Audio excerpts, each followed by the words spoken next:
Alors qu'elle se promène dans les bois, une jeune fille nommée le Petit Chaperon Rouge est abordée par une sorcière nommée Barbara, qui lui propose de l'aider à changer de chaussures. La jeune fille ne veut pas perdre de temps, car elle a encore un long chemin à parcourir pour atteindre un village voisin, mais Barbara insiste sur le fait que ses chaussures sont laides. Elle ajoute également que dans le village voisin, seule la beauté compte et que les personnes laides sont souvent maltraitées. Le Petit Chaperon Rouge n'a pas d'autre choix que de laisser Barbara faire sa magie, mais le résultat est que ses chaussures sont boueuses.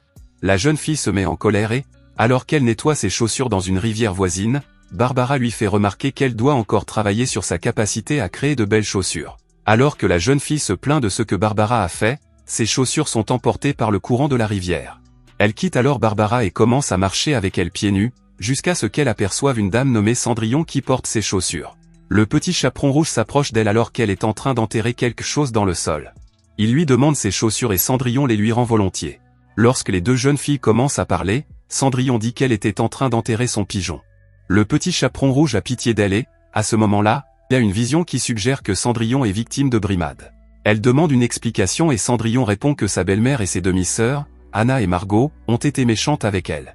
La jeune fille demande au Petit Chaperon Rouge comment elle a su ce qu'elle vivait et celui-ci lui répond qu'elle l'a deviné au type de robe que portait Cendrillon. Cendrillon explique alors que sa marâtre l'oblige à s'habiller ainsi parce que les personnes laides ne sont pas prises au sérieux dans le village. Elle rappelle également qu'elle est traitée comme une esclave et que Margot a même tué son pigeon. Cendrillon parle ensuite d'un prochain bal au palais du roi et dit qu'elle aurait aimé y assister si elle n'était pas laide. Comme il s'agit d'un bal où le prince choisira une dame à épouser, le Petit Chaperon Rouge demande à Cendrillon si elle aimerait être mariée à un étranger, mais elle répond que cela ne la dérange pas. Cendrillon ajoute cependant que, bien qu'elle veuille y aller, elle n'a pas de bons vêtements et que Margot a également jeté ses pantoufles. Le Petit Chaperon Rouge voit des coupures sur les jambes de Cendrillon et, lorsqu'elle demande une explication, Cendrillon dit qu'elle s'est coupée sur des épines dans les bois en cueillant des framboises pour Margot. Alors que les deux filles se demandent ce qu'elles doivent faire pour que Cendrillon puisse obtenir ce qu'elle veut et aller au bal, Barbara réapparaît. Elle propose à Cendrillon de l'aider à changer sa robe et, après l'avoir fait, elle aide aussi le Petit Chaperon Rouge à faire sa robe. Cependant, lorsqu'il s'agit de faire des chaussures, Barbara dit qu'elle n'est pas très douée. C'est alors que sa petite fille Tecla arrive et propose d'utiliser sa magie pour fournir aux filles des pantoufles de cristal. Elle leur dit que la magie ne durera que 24 heures et que la chaussure n'ira qu'à la première personne qui la portera. Après que Tecla a fini de parler, Barbara transforme une souris en un humain nommé Paul, après quoi elle transforme également une citrouille en un carrosse qui les emmènera au bal. Après avoir tout préparé, Paul les conduit sur la route du palais. Pendant qu'elles sont dans le carrosse, Cendrillon remercie le Petit Chaperon Rouge pour son aide, car elle ne pensait pas pouvoir assister au bal. Les filles se rendent compte qu'il reste 6 heures avant que la magie ne s'estompe. Soudain, Paul arrête dit qu'il a écrasé quelqu'un. Lorsque les dames sortent pour voir de qui il s'agit, Cendrillon reconnaît l'homme comme étant Monsieur Hans, le coiffeur royal. Le Petit Chaperon Rouge lui rend visite et découvre qu'il est mort. À ce moment-là, le Petit Chaperon Rouge a une vision et voit que les bottes de Hans sont boueuses. Elle se rend compte que pour que ses bottes soient aussi boueuses, il faut que quelqu'un les traîne sur les lieux du crime. Après avoir réfléchi, le Petit Chaperon Rouge recouvre le corps de Hans et dit que c'est la meilleure chose à faire parce qu'il serait injuste pour Cendrillon qu'il n'aille pas au bal. Elle dit également à Paul de s'assurer qu'il nettoie toute trace de sang sur le carrosse lorsqu'ils arriveront au palais. Ils poursuivent ensuite leur voyage et, une fois arrivés au palais, les jeunes filles entrent à l'intérieur. Au bout d'un moment, Cendrillon semble effrayé en voyant sa belle-mère et Anne, mais le Petit Chaperon Rouge dit que personne ne pourra la reconnaître grâce à la magie de Barbara. Pendant ce temps, Anne est inquiète parce que Margot est introuvable, mais sa mère dit qu'elle est sûre qu'il ne s'est rien passé de grave. Elle dit à Anne de se concentrer pour impressionner le prince et qu'elle est heureuse de voir sa fille faire le sacrifice de se couper les cheveux courts, car Anne a dit que le prince aimait les cheveux courts. Peu après, le roi et son fils Gilbert sont accueillis dans la salle. Après avoir remercié tout le monde d'être venu au bal, le roi dit à son fils d'aller faire son choix parmi les dames de la salle. Bien que Gilbert ne semble pas apprécier, le père insiste et, après avoir passé en revue plusieurs dames, dont Anna, choisit finalement Cendrillon pour danser ensemble. Le Petit Chaperon Rouge est heureux pour sa nouvelle amie et, alors qu'il danse, Gilbert dit à Cendrillon qu'elle est belle. Elle semble heureuse de l'entendre, mais le temps qu'ils passent ensemble est soudain interrompu par un garde qui entre pour annoncer au roi une nouvelle terrifiante. À ce moment-là, le roi annonce que ses hommes ont trouvé le cadavre de Hans près de la route du château. Il précise qu'il y a des marques sur le devant et l'arrière de la tête de Hans et que cela pourrait signifier que quelqu'un l'a frappé avec le carrosse alors qu'il se rendait au palais. Il ordonne alors à ses gardes de vérifier toutes les voitures pour voir s'il y a des traces de sang. Cendrillon semble inquiète après le départ des gardes, mais le Petit Chaperon Rouge dit qu'elle est sûre que Paul a dû nettoyer le carrosse.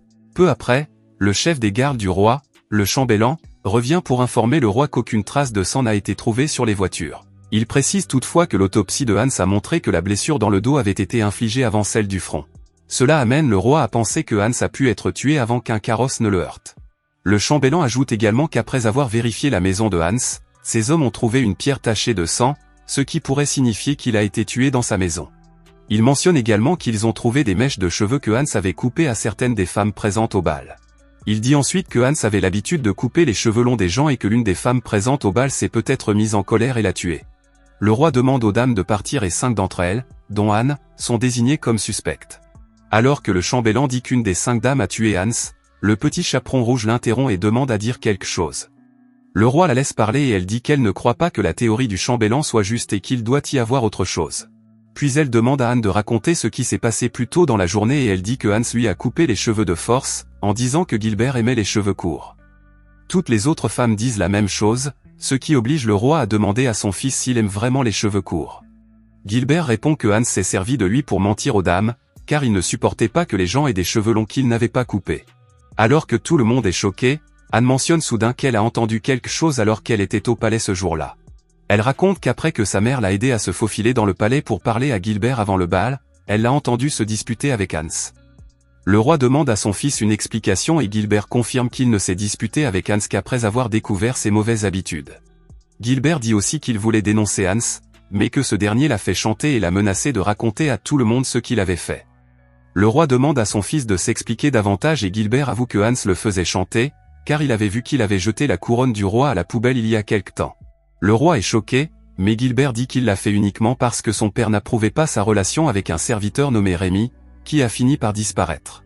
Le roi affirme qu'il ne sait rien de la disparition de Rémi, mais Gilbert ne le croit pas. Le petit chaperon rouge demande à Gilbert si Hans a quitté le palais immédiatement. Gilbert répond que Hans, après l'avoir menacé, a également demandé à ce que le miroir royal lui soit livré plus tard dans la journée. Cependant, Gilbert dit qu'il ne l'a pas envoyé à Hans parce qu'il avait honte et qu'il a finalement décidé de ne pas laisser Hans mettre la main sur un trésor royal. Comme Gilbert avait un motif pour tuer Hans, il est étiqueté comme suspect, mais il dit à son père qu'il n'a pas fait le coup. Le roi lui demande où il a passé la journée et Gilbert répond qu'il est allé se promener sur une colline voisine.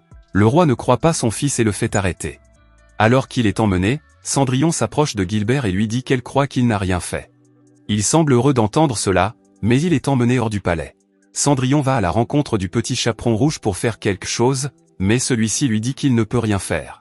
En regardant autour d'elle, elle trouve une épine sur le sol à l'endroit où se trouvait Gilbert et a une idée. Presque aussitôt, une dame horriblement vêtue entre dans le palais et dit qu'elle peut témoigner que Gilbert était bien sur la colline au moment où Hans a été tué. Le roi revient sur sa décision, mais alors qu'il exige que Gilbert soit ramené, la mère d'Anne déclare qu'il ne faut pas faire confiance à cette femme laide, car elle pourrait le faire pour de l'argent. D'autres personnes la soutiennent et le roi demande à ses gardes d'emmener la dame hors du palais. Le petit chaperon rouge demande au roi si les vêtements de Gilbert ont été faits sur mesure. Il répond que c'est la première fois que son fils porte ces vêtements et elle sort l'épine pour prouver que Gilbert était sur la colline, car il y a beaucoup d'épines sur le chemin qui mène à la colline. Gilbert est ainsi vengé et les gardes le ramènent. Ensuite, le roi s'excuse d'avoir gardé tout le monde au palais pendant si longtemps. Alors qu'il dit qu'ils peuvent partir, le petit chaperon rouge s'aperçoit qu'ils n'ont que 5 minutes avant que la magie ne se dissipe. Elle prévient immédiatement Cendrillon et les filles s'enfuient, malgré les efforts de Gilbert pour les faire patienter. Cendrillon trébuche et perd une de ses pantoufles de cristal, mais elle finit par monter dans le carrosse pour quitter le palais.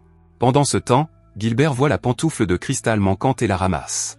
La magie disparaît et tout revient à la normale pour Cendrillon et le petit chaperon rouge. Cependant, le petit chaperon rouge voit que l'autre pantoufle de cristal de Cendrillon n'a pas changé. Après une courte marche jusqu'à la maison de Cendrillon, celle-ci permet au petit chaperon rouge de passer la nuit. Quelque temps plus tard, le petit chaperon rouge entend quelque chose à l'extérieur et va voir ce qui se passe. Elle finit par rencontrer Margot, qui lui demande de l'aide parce qu'elle essaie d'échapper aux gardes du roi. Lorsque le petit chaperon rouge lui demande ce qu'elle a fait, Margot répond qu'elle a tué Hans. Elle explique alors qu'elle a reçu une lettre de Hans lui disant qu'il voulait la coiffer pour le bal. Arrivée sur place, elle est assommée et lorsqu'elle se réveille, elle voit le cadavre de Hans et une pierre dans sa main.